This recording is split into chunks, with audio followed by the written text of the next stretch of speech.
4 दरवाजों के अंदर बंद वो तोता, जिसमें उस दुष्ट दैत्य त्रैलोक्यसुर के प्राण थे। उस तोते तक पहुंचने के लिए विभित्सना को अब भी 4 दरवाजों को और पार करना था। राजकुमारी रुद्रलेखा को सही सलामत वापस लाने की घोर प्रतिज्ञा के साथ मन में गहरा विश्वास लिए विभित्सना तीसरे दरवाजे को पार करती हुई हर्षित मन के साथ चौथे दरवाजे की ओर चल पड़ी। ये मुनि अंगिरा द्वारा दिए गए उस बुद्धि फल की ही करामात थी कि विभित्सना आसान से आसान और मुश्किल से मुश्किल सवालों के जवाब देते हुए 3 दरवाजों को बिना किसी मुसीबत के पार कर चुकी थी। विभित्सना चौथे जादुई दरवाजे के समक्ष जा पहुंची और उसके सामने भी उसने वही बात दोहराई। अन्य दरवाजों की ही भांति चौथा दरवाजा भी विभित्सना को एक कहानी सुनाना प्रारंभ करता है। सुनो लड़की, एक अय्याश राजा था जो हर समय बस राग रंग में ही डूबा रहता था। उस राजा का एक दीर्घदर्शी नाम का अत्यंत बुद्धिमान मंत्री था। राजा उस मंत्री के हाथों अपना राज्य निष्कंटक यानी बिना किसी आपत्ति, बिना किसी भय के पूर्ण विश्वास के साथ सौंपकर खुद केवल और केवल सुख भोगों में ही आसक्त रहने लगा। राजा का सारा समय उसकी अति सुंदर रानियों के मध्य ही गुजरता। राजकाज की पूरी जिम्मेवारी छोड़कर राजा रानीवास में ही रमा रहता था। महामंत्री दीर्घदर्शी उसके राज्य का चिंता भार वहन करता हुआ दिन रात एक कर रहा था। फिर भी लोग इस तरह का अपवाद फैलाने लगे कि यश केतु तो अब नाम मात्र का राजा रह गया है। मंत्री उसे व्यसनों में डालकर स्वयं ही राज्यश्री का भोग कर रहा है। महामंत्री ने जब लोगों के अपवाद सुने तो उसे बहुत दुख हुआ। एक दिन मंत्री ने अपनी पत्नी मेघाविनी से कहा, प्रिय, राजा सुख भोग में लिप्त है और मैं उसका कार्यभार संभाल रहा हूँ। फिर भी लोग ऐसा अपवाद फैला रहे हैं कि मैं उसका राज्य हड़प रहा हूँ। जनापवाद झूठा भी हो तो भी वह बड़ा हानिकारक होता है। जनापवाद के कारण ही भगवान श्री राम द्वारा सीता को त्यागना पड़ा था। अतः तुम ही मुझे सलाह दो कि ऐसी अवस्था में मुझे क्या करना चाहिए। अपने स्वामी की परेशानी जानकर उस धीर स्वभाव और अपने नाम के अनुकूल आचरण करने वाली मेघाविनी ने कहा, महामती, युक्तिपूर्वक राजा से पूछकर आपको तीर्थ यात्रा के बहाने कुछ समय के लिए विदेश चले जाना चाहिए। इस प्रकार निष्प्रह होने के कारण आपके बारे में जो लोकापवाद फैल रहा है वह मिट जाएगा और आपके न रहने पर राजा भी स्वयं अपना राजकाज देखने लगेंगे।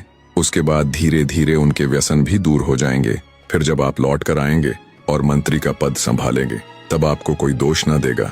पत्नी के ऐसा कहने पर मंत्री बोला, तुमने ठीक कहा प्रिय, मैं बिल्कुल ऐसा ही करूंगा। मंत्री राजा के पास गया और बातों ही बातों में उसने राजा से कहा, राजन, आप मुझे कुछ दिनों के लिए छुट्टी दे दें जिससे मैं तीर्थ यात्रा पर जा सकूं, क्योंकि धर्म में मेरी बहुत आस्था है। मंत्री की बात सुन राजा थोड़ा विचलित होते हुए बोला, ऐसा मत करो मंत्रीवर, तीर्थ यात्रा के बिना भी घर में रहते हुए दान आदि करके तुम पुण्य फल प्राप्त कर सकते हो।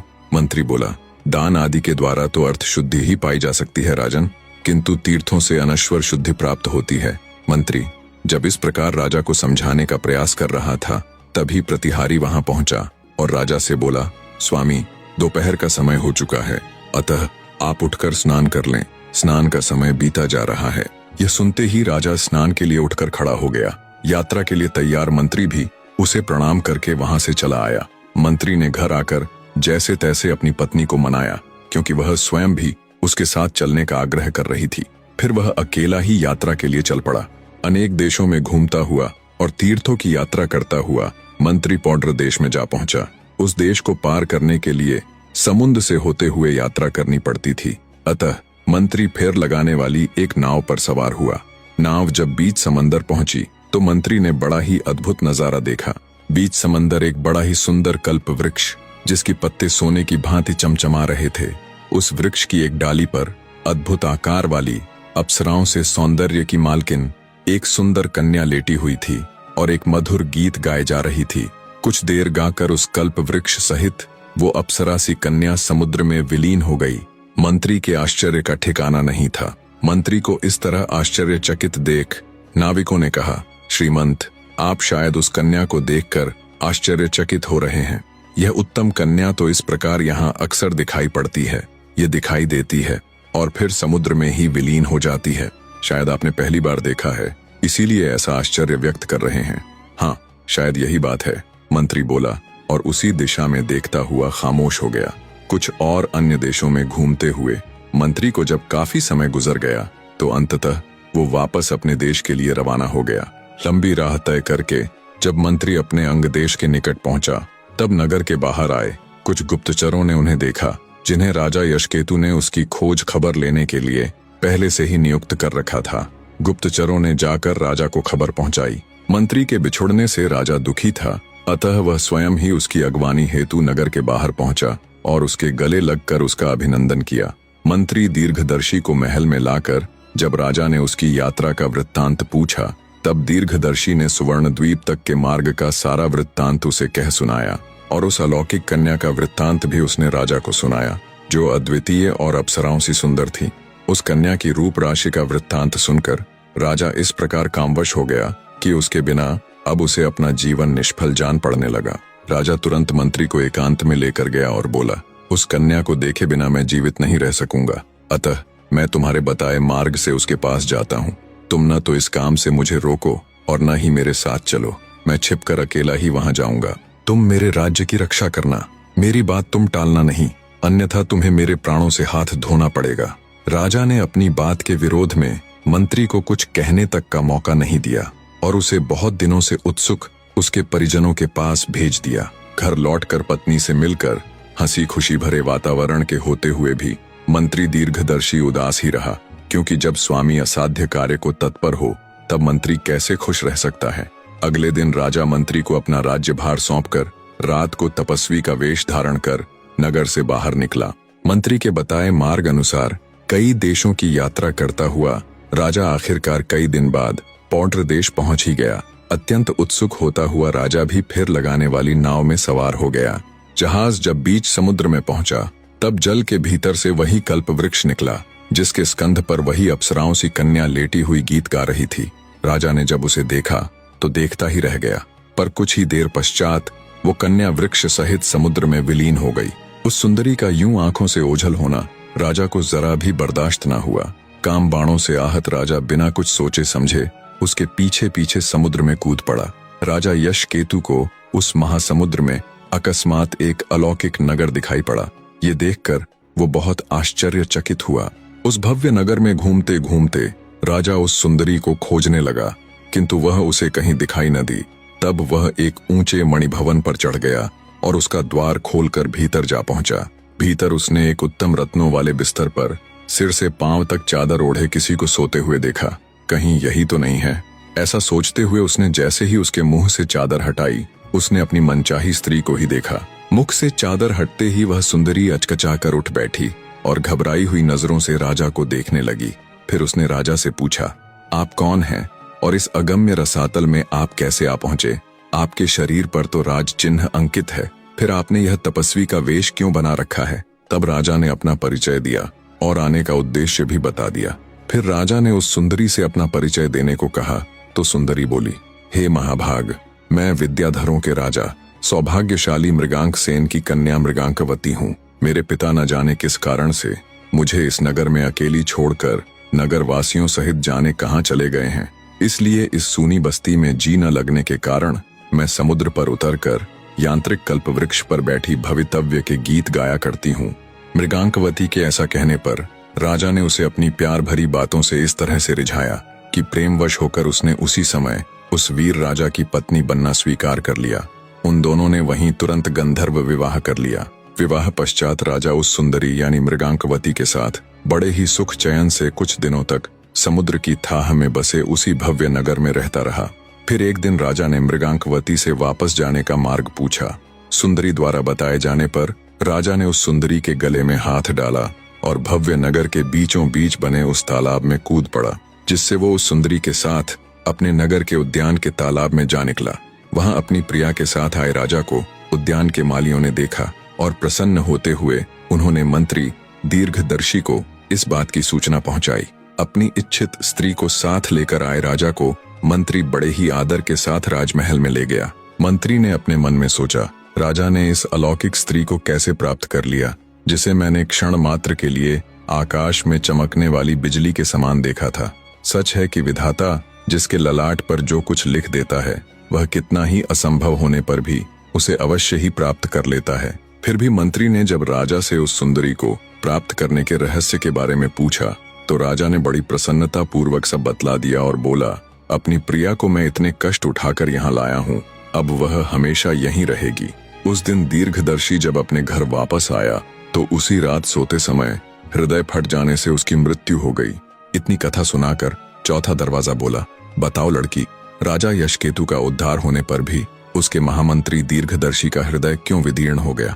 क्या उसका हृदय इस शोक से फट गया कि उसे वह अलौकिक स्त्री नहीं मिल सकी, या फिर वह राज्य की इच्छा रखता था और राजा के वापस लौट आने का दुख उससे बर्दाश्त ना हुआ? अत्यंत विडंबना भरे इस प्रश्न का बड़े ही सहज भाव से उत्तर देते हुए विभित्सना बोली, हे दरवाजे, उत्तम चरित्र वाले उस मंत्री श्रेष्ठ के लिए इन दोनों में से कोई भी बात उचित नहीं जान पड़ती। इसके विपरीत उसने यह सोचा होगा कि जो राजा केवल साधारण स्त्री में लिप्त होकर राज्य को भूल गया था, अब उस अलौकिक स्त्री के आने पर उसका हाल क्या होगा। मंत्री ने राजा को फिर से राजकाज संभालने के लिए जितना प्रयत्न किया, जितना वो देश विदेश घुमा फिरा, आखिरकार सब उल्टा ही पड़ गया। विभित्सना के जवाब को सुन चौथा दरवाजा बोला, मान गए लड़की, वाकई में तुम्हारा जवाब नहीं। इस जवाब के साथ चौथा दरवाजा भी खुल चुका था। अब उस दुष्ट दैत्य त्रैलोक्यसुर के अंत के बीच सिर्फ 3 दरवाजे खड़े थे। विभित्सना आत्मविश्वास के साथ उत्सुकतावश 5वें दरवाजे के पास जा पहुंची। 5वां दरवाजा एक अदम्य सी लड़की को यहाँ तक पहुंचा देख आश्चर्यचकित था। प्रारंभिक वार्ता के बाद 5वां दरवाजा भी विभित्सना को अपनी गुत्थी रूपी कहानी सुनाना प्रारंभ करता है। एक राजा की 3 पत्नियां थीं। तीनों ही पत्नियां अत्यंत सुंदर थीं। उन तीनों में से ये बताना बहुत ही मुश्किल था कि कौन सी रानी अधिक सुंदर है और कौन सी कम। राजा धर्मध्वज को अपनी तीनों पत्नियां इंद्रलेखा, तारावली और मृगांकवती समान रूप से प्रिय थीं। राजा उनके साथ रहकर बड़े आनंद पूर्वक अपने राज्य का संचालन करता था। एक बार जब बसंत काल का उत्सव आया, तब वह राजा अपनी तीनों पत्नियों के साथ क्रीड़ा करने के लिए उद्यान में गया। बाग में फूलों से झुकी लताएं अपनी अलग ही छटा बिखेर रही थीं। वे बिल्कुल कामदेव के धनुष के समान लग रही थीं। भौरे बड़ी मस्ती के साथ फूलों का रस पान कर रहे थे।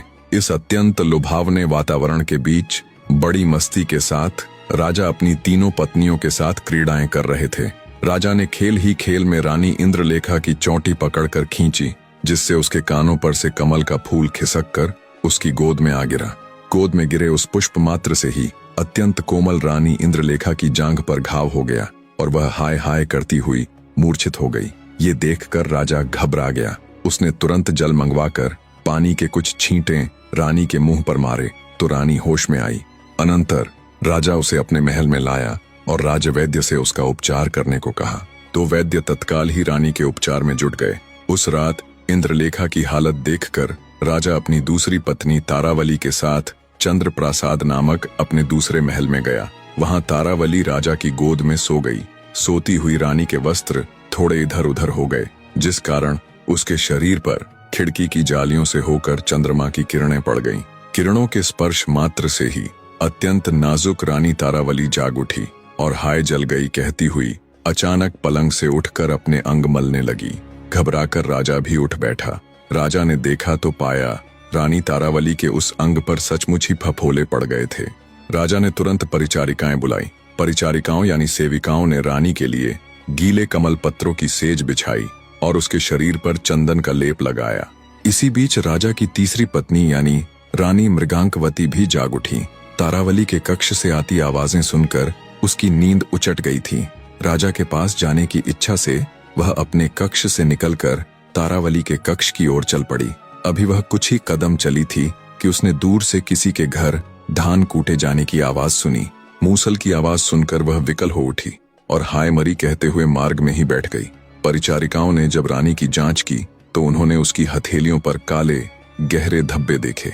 परिचारिकाएं दौड़ती हुई राजा के पास पहुंची और सारा वृत्तांत राजा को कह सुनाया। सुनकर राजा भी घबरा गया और तुरंत अपनी रानी की हालत देखने के लिए उसके पास आया। रानी के पास पहुंचकर राजा धर्मध्वज ने उससे पूछा, प्रिय, यह क्या हुआ? तो आंखों में आंसू भरकर रानी मृगांकवती ने राजा को अपने दोनों हाथ दिखाते हुए कहा, स्वामी, मूसल की आवाज सुनने से मेरे हाथों में यह निशान पड़ गए हैं। रानी की बात सुन आश्चर्य और विषाद में पड़े राजा ने उसके हाथों पर दाह का शमन करने वाले चंदन आदि का लेप लगवाया। राजा सोचने लगा, मेरी एक रानी को कमल के गिरने से घाव हो गया, दूसरी के चंद्रमा की किरणों से अंग जल गए, और इस तीसरी के हाथों में मूसल की ध्वनि सुनने मात्र से ही ऐसे निशान पड़ गए जैसे पता नहीं उसने उस भारी मूसल से कितने ही दिन काम किया हो। देवयोग से मेरी इन तीनों ही प्रियाओं का अभिजात्य गुण ही इनके दोष का कारण बन गया। राजा ने वह रात बड़ी कठिनाई से काटी। सवेरा होते ही उसने राज्य भर के सभी कुशल वैद्यों और शल्य क्रिया करने वालों को बुलवाया और अपनी रानियों का उपचार करने को कहा। उन वैद्यों और शल्य क्रिया जानने वालों के संयुक्त प्रयास से जब रानियां शीघ्र ही स्वस्थ हो गईं, तब राजा निश्चिंत हुआ। इतनी कथा सुनाते हुए पांचवां दरवाजा विभित्सना से बोला, अब तुम मुझे यह बतलाओ लड़की कि राजा की तीनों रानियों में सबसे अधिक सुकुमारी कौन सी थी। दरवाजे की बात सुन बिना एक भी पल गवाए विभित्सना बोली, हे दरवाजे, ये तो बड़ा ही सरल प्रश्न था। राजा की तीनों पत्नियों में सबसे सुकुमारी थी रानी मृगाकवती, जिसने मूसल को छुआ भी नहीं और केवल उसकी आवाज मात्र से ही उसके हाथों में दाग पड़ गए थे। बाकी दोनों को तो कमल एवं चंद्र किरणों के स्पर्श से घाव तथा फफोले हुए थे, अतः वे दोनों उसकी बराबरी नहीं कर सकती। विभित्सना के जवाब के साथ ही पांचवा दरवाजा भी खुल चुका था। अब उस तोते तक पहुंचने के लिए उसे सिर्फ 2 दरवाजे पार करने बाकी थे। प्रिय दर्शकों, अभी अकेला ही काम करने वाला हूं तो कहानियां थोड़ी लेट हो जाती होंगी, पर चिंता न करें, आपके इतने प्यार को देखते हुए जल्द ही इस समस्या का भी निवारण करने की कोशिश रहेगी। तब तक थोड़ा एडजस्ट करना और इस भाग के ऊपर अपनी राय देना ना भूलिएगा। धन्यवाद मेरे प्रिय दर्शकों।